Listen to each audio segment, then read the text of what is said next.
नमस्ते। बातचीत के हमारे इस खास कार्यक्रम में आप सबका स्वागत है। हरियाणा में आज चुनाव प्रचार का आखिरी दिन, आज चुनाव प्रचार थम जाएगा। जो दोनों ही मुख्य सियासी दल हैं, उन्होंने अपनी ताकत झोंक रखी है। एक तरफ जहां राहुल गांधी ने मोर्चा पहले से ही संभाला हुआ है, मल्लिकार्जुन खड़गे साहब भी वहां मोर्चा संभाल रहे हैं, दूसरी तरफ भाजपा भी अपने पूरे प्रयास में है गेम को चेंज करने की। 2019 के चुनाव की बात करें तो अंतिम समय पर प्रधानमंत्री की रैलियां बढ़ा दी गई थी।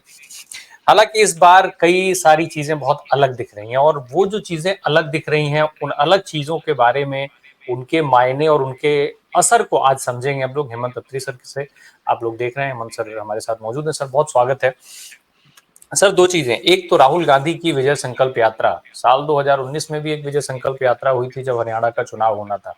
तो कैसे अलग है इस बार की विजय संकल्प यात्रा? और दूसरा, राहुल गांधी का ये जो 3 दिवसीय प्रवास है, 3 दिवसीय जो यात्रा है, इसका क्या कुछ इम्पैक्ट निकल करके आ रहा है अभी?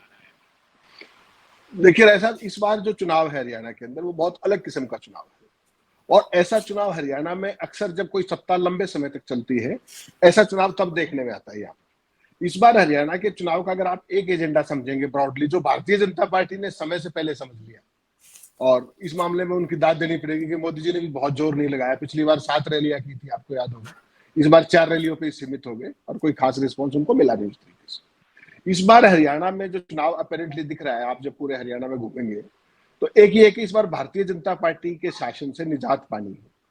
और उसका सबसे बड़ा कारण, जैसे हमने पहले भी कई बार चर्चा की है, किसान, जवान और महिला पहलवान।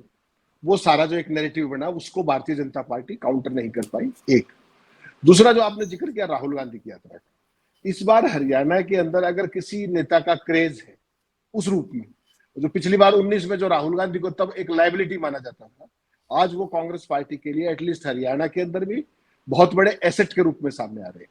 वो आपने उनका देखा, उनके जो कॉर्नर शो, रोड शोज भी जिसको आप कहते हैं, जो जीटी रोड बेल्ट पे उन्होंने शुरू किया था, आपको नारायणगढ़ से ध्यान होगा, फिर वो अंबाला की तरफ और ये पेहवा तक, ये सारा किया उन्होंने। बहुत जबरदस्त रिस्पॉन्स था, बहुत ही जबरदस्त रिस्पॉन्स था। फिर वो आपने परसों देखा होगा, वो बहादुरगढ़ और ये सोनीपत वाली बेल्ट सारी की सारी याद देखा, वहां भी जबरदस्त रिस्पॉन्स था। आज वो इस समय जब हम बात कर रहे हैं, वो इस समय नूह के अंदर एक जनसभा को संबोधित कर रहे हैं। उसके बाद वो महेंद्रगढ़ में जाएंगे। तो राहुल गांधी का अपने आप के अंदर जैसे ही किसी कंस्टिट्यूएंसी में या किसी रीजन में आते हैं तो पूरा कैंपेन, एक तो देखिए भारतीय जनता पार्टी का माहौल नहीं है, भारतीय जनता पार्टी के एंटी माहौल है। तो ऑब्वियसली उसकी जो नेचुरल लाभार्थी है वो कांग्रेस पार्टी होगी।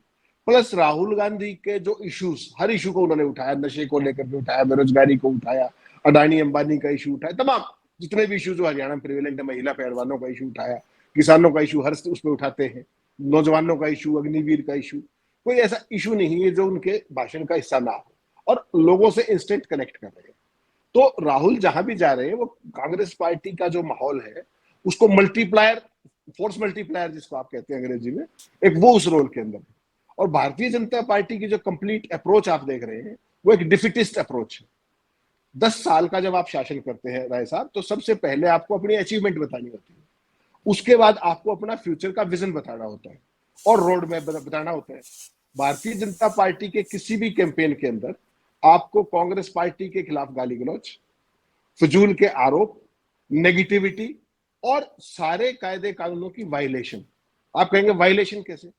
हरियाणा के अंदर इस समय चुनाव की प्रक्रिया चल रही है, प्रचार आज खत्म हो जाएगा, उसके बावजूद भी स्टाफ सिलेक्शन कमीशन 24,000 पदों की भर्ती प्रक्रिया को जारी रखे हुए चुनाव आयोग के कहने के बावजूद। और जो जिन लोगों ने वो क्वालिफाई किया एग्जाम, उनसे उनकी लोकेशंस और प्रेफरेंसेस मांगी जा रही है। मतलब समझ रहे हैं आप उसका? सीधा सीधा उनको ल्यूर करने की कोशिश की जा रही है। कल जब 5 तारीख को जब पोलिंग होगी, उस दिन आपको ध्यान है प्रधानमंत्री जी क्या करने वाले हैं? एक तरफ वोट डल रहे होंगे, वो किसानों को किसान सम्मान निधि डाल रहे होंगे खातों में। तो चुनाव आयोग मुख है। और सबसे इंटरेस्टिंग बात, जो प्रदेश के सबसे बड़े शैक्षणिक संस्थान है, यूनिवर्सिटीज है, वहां पर आप देखिए कि चुनाव आयोग की सख्त हिदायत है कि भाई किस तरीके की भर्तियां और वो सब नहीं हो सकती। उसके बाद प्रदेश के तमाम विश्वविद्यालयों के अंदर बैकडोर से, चोरी छुपे, चुनाव आयोग के नोटिस में आने के बावजूद, शिकायत करने के बावजूद भर्ती प्रक्रिया ऐसे जारी है। तो इसका मतलब यह है कि भारतीय जनता पार्टी की सरकार इवन यूनिवर्सिटीज तक चुनाव आयोग को ठेंगे पर रखी हुई। वाइस चांसलर उसकी इतनी हिम्मत हो चुकी है।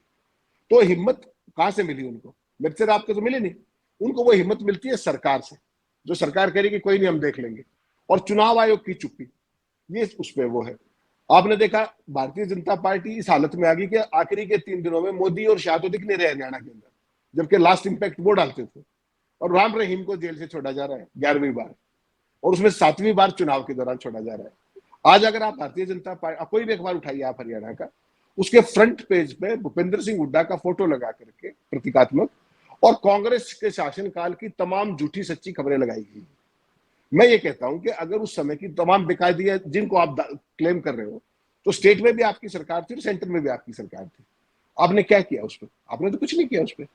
दलित उत्पीड़न का बार बार नाम लेने की कोशिश कर रहे हैं, भ्रष्टाचार की, जमीनों की, आपने क्या किया? 10 साल ईडी सीबीआई सब कुछ आपके पास था, आज आपको सर कैसे याद आ रहा है?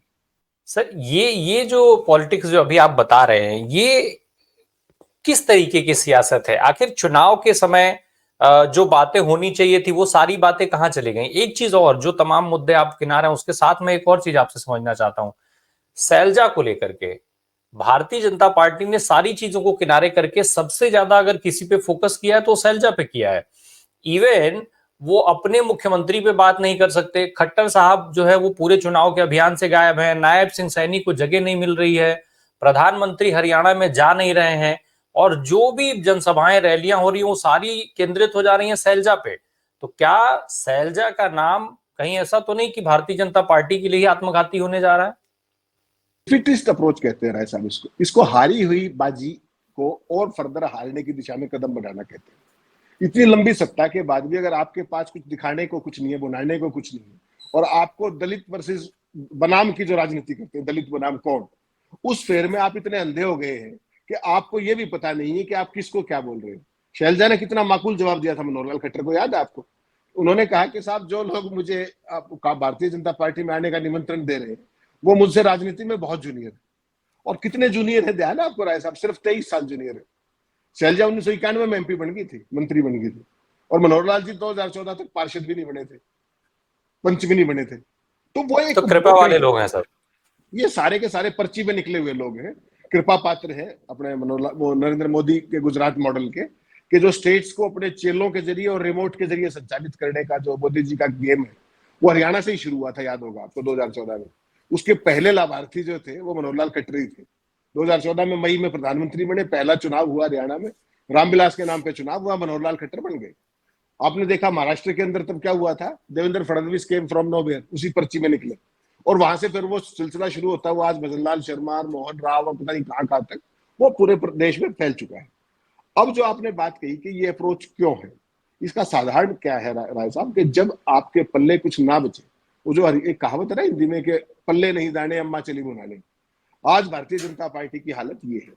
आप कमाल देखिए, नायब सिंह सैनी किसके शिष्य हैं? मनोहर लाल के। मनोहर लाल किसके शिष्य हैं? नरेंद्र मोदी के। दोनों को हरियाणा में कहीं पब्लिक मीटिंग करते हुए देखा आपने? नायब सिंह सैनी की जनसभाओं के अंदर जो पोस्टर लगे हैं उसमें मनोहर लाल खट्टर का फोटो नहीं है। आप कल्पना कर सकते हैं? जिनके जो कहते हैं कि उनके शिष्य हैं, उन्होंने बनवाया, सबके फोटो है उसमें। 2 फोटो ऐसे भी जिसको मैं आप जानते भी नहीं कौन है वो, लेकिन मनोहर लाल के फोटो की जगह नहीं। मनोहर लाल ने कितनी बड़ी बड़ी रैलियां की, आपने देखा बैंकेट हॉल्स के अंदर, होटल्स के अंदर 30-30, 40-40 लोग आते थे उन रैलियों में।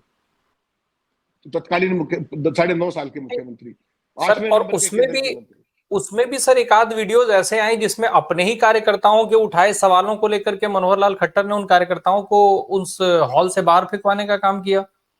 यही तो राय साहब, यही जो अहंकार था जिसको आप कहते हैं ना एरोगेंस, आमतौर पे आपने सुना होगा, ये बड़ा टिपिकल केस है हरियाणा के अंदर। बहुत जो योग्य आदमी होता है उसके अंदर कंपिटेंस वो एरोगेंस होती है। कोई बहुत बड़ा सेलिब्रिटी है उसके अंदर हो सकती है एरोगेंस, अहंकार। मनोहर लाल के अंदर एक खास तरह की नई एरोगेंस है, that is arrogance of incompetence, अयोग्यता की इनकम्पिटेंस। वो जो एरोगेंस है वो मैंने पहली बार देखी। एक शासक के तौर पे वो विफल रहे बुरे तरीके से, एक पब्लिक सर्वेंट के तौर पे बुरे तरीके से नाकाम रहे। जिन विज्ञापनों पर, जिन नीतियों के ऊपर उन्होंने हजारों करोड़ रुपया इन 9.5 साल में बर्बाद किया जनता का, उनमें से किसी एक पर भी वोट नहीं मांग रही बीजेपी। आप समझ सकते हैं? तो ये जो चीज है पूरी की पूरी भारतीय जनता पार्टी की, ये वो दिखाती है कि शासन किसी प्रदेश में कैसे नहीं किया जाना चाहिए। उसका खामियाजा भारतीय जनता पार्टी हरियाणा में भुगत रही है, और लोगों ने इस बात का मन बनाया कि जहां से ये चले थे इनको वहीं पर पहुंचाकर दम देंगे। इस बार कांग्रेस ने कोई बहुत महान काम नहीं कर दिया। ये सारे का सारा बीजेपी के एंटी माहौल है, और भारतीय कांग्रेस पार्टी उसकी नेचुरल लाभार्थी है, ये समझना पड़ेगा। नहीं सर, ये माहौल जो है वो तो भाजपा भी समझ रही होगी, लेकिन एक चीज मुझे बताएं, जैसा प्रधानमंत्री के लिए मैं शुरू में कहा कि भाई पिछली बार तो अंतिम समय पर उनकी रैलियां बढ़ा दी गई थी, 3 रैलियां 4 रैलियां बढ़ाई गई थी। इस बार रैलियों की संख्या एक तो पहले से ही बहुत कम रखी गई, दूसरा जिस अंदाज में वो भाषण देते हुए देखे जाते थे, इस बार वो अंदाज नहीं देखा गया। इसके अलावा एक चीज और हुई, पिछली बार नितिन गडकरी, राजनाथ सिंह, इस तरीके के नेताओं की पूरी फौज उतारी गई थी हरियाणा के अंदर। ये सारे चेहरे इस बार ऑलमोस्ट गायब रहे। तो क्या मान लिया जाए कि भारतीय जनता पार्टी ने पूरी तरीके से मैदान छोड़ दिया था, गिव अप कर दिया था एक तरीके से इलेक्शन में?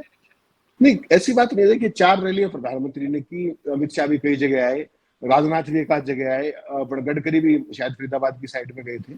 बेसिकली योगी दो कई जगह आए हैं, योगी जो पोलराइजेशन करने के चैंपियन है। वो जो हेमंता बिस्वा शर्मा भी घूम के गए हैं, बहुत महान ज्ञान दे के गए सोनीपत के अंदर, आपको याद होगा। वो कह रहे थे कि सोनीपत को बांग्लादेश और पाकिस्तान बना देंगे, कल्पना कीजिए आप, सोनीपत की डेमोग्राफी देखिए। तो जिस तरह का प्रचार के ये आदि है, हरियाणा उस प्रचार से जेल नहीं करता अपने आप को। तो चूंकि वो इतने पुराने खिलाड़ी हैं, उनको समझ में आ गया कि इनको भेजो या ना भेजो कोई फर्क नहीं पड़ रहा उससे। और पिछले 3 दिन में आपने देखा होगा बीजेपी ने हरियाणा का चुनाव कंप्लीटली सरेंडर कर दिया है, और उसको छोड़ करके चुनाव के अलावा बहुत सारे काम कर रहे हैं जिसके वो माहिर है। वो क्या माहिर है? फला बनाम फला करने के, उसका एक खास नैरेटिव बिल्ड करने के, उसके आसपास खेल रचने के।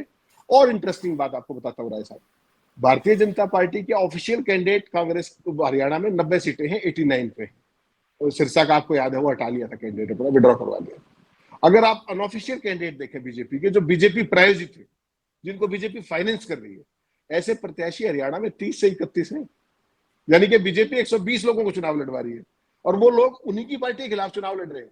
कोई इनेलो की टिकट पे लड़ रहा है, कोई गोपाल कांडा के तौर पर लड़ रहा है, कोई सावित्री जिंदल के तौर पर लड़ रहा है, कोई देवेंद्र कादियान के तौर पर लड़ रहा है, कोई बलराज कुंडू के तौर पर लड़ रहा है, और बीजेपी उन सबकी मदद कर रही है। बीजेपी का पर्पस समझिए क्या है, कि अपनी तो सिंगल डिजिट क्रॉस नहीं हो रही अपरेंटली, तो कांग्रेस पार्टी को कैसे बहुमत के आंकड़े के आसपास या उससे नीचे रखा जाए, जो जेपी दलाल ने कहा ना 6 महीने में सरकार गिरा देंगे। तो बीजेपी अपनी उस प्लान पर काम कर रही है, ऑपरेशन लोटस पर, कि हम एटलीस्ट उसके लायक बच जाए, नहीं तो कर्नाटक और तेलंगाना वाला हाल हो जाएगा, जिसकी प्रबल संभावनाएं हैं। तो बीजेपी आज की तारीख में पर्दे के पीछे बैठ के, कल प्रधानमंत्री 5 तारीख को आपको मैंने बताया कि वो किसान निधि जारी करेंगे, उसके बाद वो पोलराइजेशन की कोशिश दलितों वाली कर रहे हैं, उसके अलावा नेगेटिविटी फैला रहे हैं, हुड्डा के राज में ये हुआ था वो हुआ था, अपने राज में क्या हुआ वो नहीं बता रहे, भविष्य में क्या करेंगे वो भी नहीं बता रहे। तो ये एक खास तरह का अलग है, डेटा मैनिपुलेशन में लगे हुए हैं, कहां पर क्या करके हम कैसे वो कर सकते हैं। तो ये डिफिटिस्ट अप्रोच है भारतीय जनता पार्टी की, उन्होंने हार मान ली है।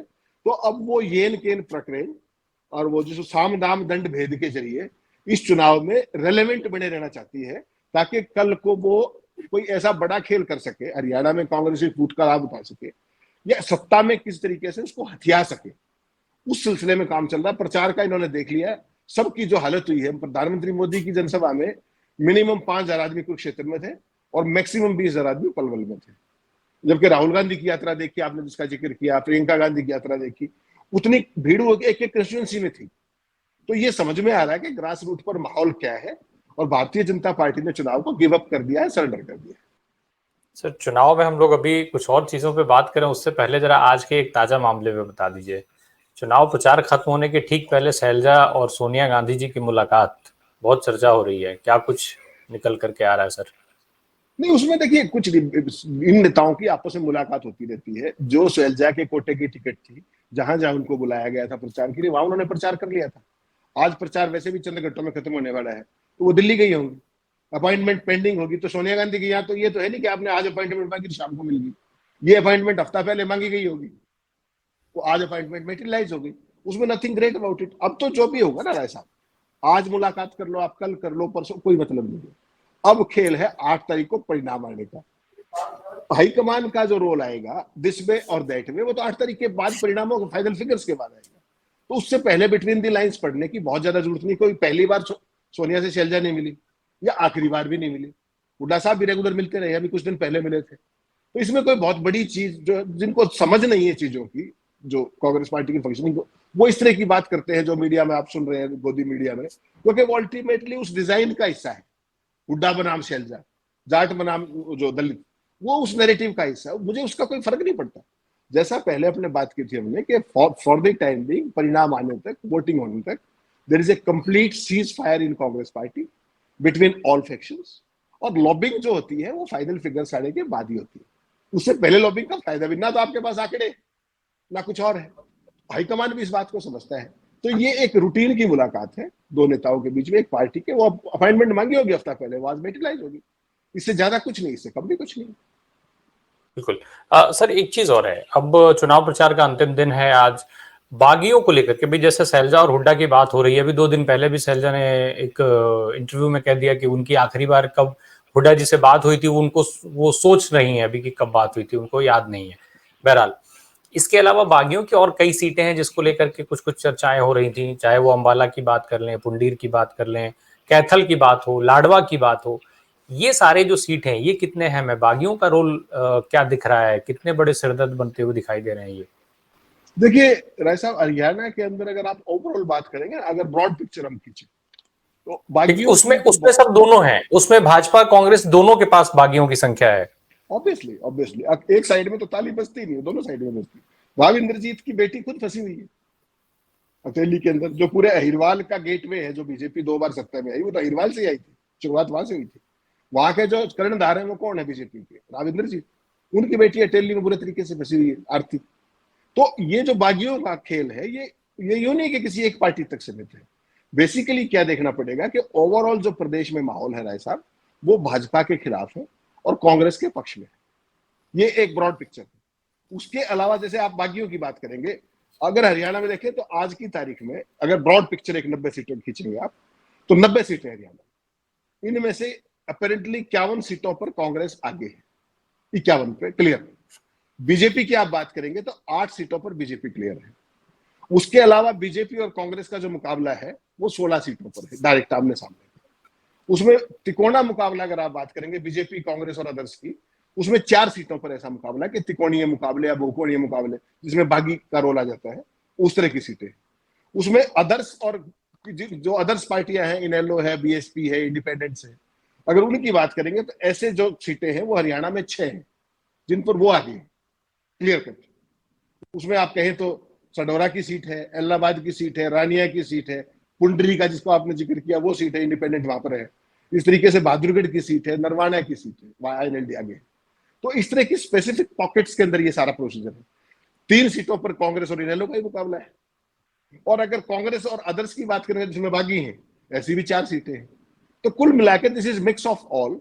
और अगर इसको नटशेल में कहेंगे तो जो 51 सीटें कांग्रेस की जो दिख रही हैं, उसके अलावा कोई ऐसी सीट नहीं जहां पर कांग्रेस मुकाबले में ना हो, अगर आप पानीपत ग्रामीण को छोड़ दें तो broadly Congress is everywhere, BJP is in very few pockets now. जी, अब अंत में सर एक चीज और समझ लें, ये जो पूरा खेल भाजपा की तरफ से चल रहा है, कांग्रेस की बात हम पिछले एपिसोड में भी कर चुके हैं सर, जो भाजपा का पूरा खेल चल रहा है, जो दूरी दिख रही है, चाहे वो नरेंद्र मोदी जी की हो, चाहे वो अमित शाह की हो या बड़े नेताओं की हो, संघ को लेकर के जिस तरीके की चर्चाएं थी, पहले भी हुआ कि संघ ने पूरी कमान ले रखी है, तो कहीं ऐसा तो नहीं कि ये पूरा गिव अप करने का जो मामला है वो एक तरीके से संघ को जवाब देने के का प्रयास हो रहा है मोदी शाह की टीम की तरफ से कि देखो हम अगर एक्टिव नहीं होंगे तो तुम लोग कुछ नहीं कर सकते हो, चुनाव जीत जाओ, चुनाव हार जाओगे। वैसा हरियाणा के अंदर ना संघ या नो संघ उसका कोई बहुत बड़ा मतलब है। संघ होगा भी तो भाजपा जो पार्टी अपनी नीतियों पर, अपने कार्यक्रमों पर खुद वोट नहीं मांग रही, उसमें संघ क्या करेगा? हकीकत तो यह है ना कि सारा ही मामला साफ है, स्लेट ही खाली है। अब संघ इस सारी बुराई को अपने ऊपर क्यों लेगा? क्यों मनोहर लाल क्या संघ के स्वयंसेवक नहीं थे? नायब सिंह सैनी संघ के स्वयंसेवक नहीं, पूरी सरकार संघ की स्वयंसेवक नहीं थी, एक आध को छोड़ दीजिए जो इंडिपेंडेंट पकड़े थे। ये बेसिकली हरियाणा में नहीं है। संघ का हरियाणा में कोई उस तरीके का बड़ा ऑर्गेनाइजेशन नहीं है। वो तो एक दौर था, अच्छे दिनों की पुड़िया थी, हरियाणा की जनता ने गलती से उसको चख लिया, उसका खामियाजा जनता 14 से लेकर अब तक भुगत रही है। 14 में अच्छे दिन थे, 19 में राष्ट्रवाद था, पुलवामा था, सर्जिकल स्ट्राइक था, दिल्ली की 10 में से 9 सीटें थी, 10 की 10 थी। तो उस फेर के अंदर आकर के हरियाणा की जनता बरगला दी गई थी। इस बार जनता को सब समझ में आ गया कि ये किसी के नहीं है, ये केवल और केवल सत्ता को हथियाने के और प्रदेश में लूट मार मचाने के अलावा किसी काम के नहीं है। इसलिए जनता के हर तबके ने ऑलमोस्ट ये तय कर लिया है कि संघ हो या भाजपा हो, they have to be outrightly rejected, and that is what is present on the ground. Sir, Haryana से बाहर एक चर्चा ये भी चल रही है कि जो पंजाब में चूंकि आम आदमी पार्टी की सरकार है, कहा यह जा रहा है कि पंजाब से लगी हुई जो सीमा है और उनकी जो सीटें हैं उस पर आम आदमी पार्टी बड़ा अच्छा इलेक्शन फाइट कर रही है, और अगर वो जीतती नहीं है तो वो हर हाल में कांग्रेस का पूरा नुकसान करेगी। कितना दम है इन चर्चाओं में? आम आदमी पार्टी जगाधरी की सीट पर मुकाबले में है, उसके अलावा 2-3 सीटों पर मैक्सिमम उसकी जमानत बचेगी। बाकी आम आदमी पार्टी कोई लंबा चौड़ा सीन हरियाणा में नहीं है। They are trying to get foothold in the parent state of their chief, that is Kejriwal. Kejriwal Haryana के हैं, उनके अंदर एक ये बड़ा भाव है कि हरियाणा में मेरी पार्टी नहीं है, तो उस एक्सपेंशन के उसके अलावा यहाँ पर आम आदमी पार्टी का कुछ नहीं है मोटे तौर पे। और भारतीय जनता पार्टी जितनी वोट आम आदमी पार्टी कांग्रेस की काटेगी उतनी ही बीजेपी की भी काटेगी। उसका कारण क्या है कि आम आदमी पार्टी का थोड़ा बहुत जो भी है वो शहरी वोट है, और बनिया वोट जो महाजन वोट है वो बीजेपी के ट्रेडिशनल फाइनेंशियल सपोर्टर और वोटर है। तो जो वो समुदाय है अगर वो वोट देगा तो बराबर नुकसान बीजेपी को भी होगा, ऐसा मेरा। बिल्कुल। बहुत बहुत धन्यवाद हेमंत सर, अपने इस व्यस्तम समय में से हमें समय देने के लिए, और ये जो तमाम चर्चाएं चलती हैं उन चर्चाओं को सही मायने में सही तरीके से जनता तक, हमारे दर्शकों तक पहुंचाने के लिए thank you so much sir. Thank you.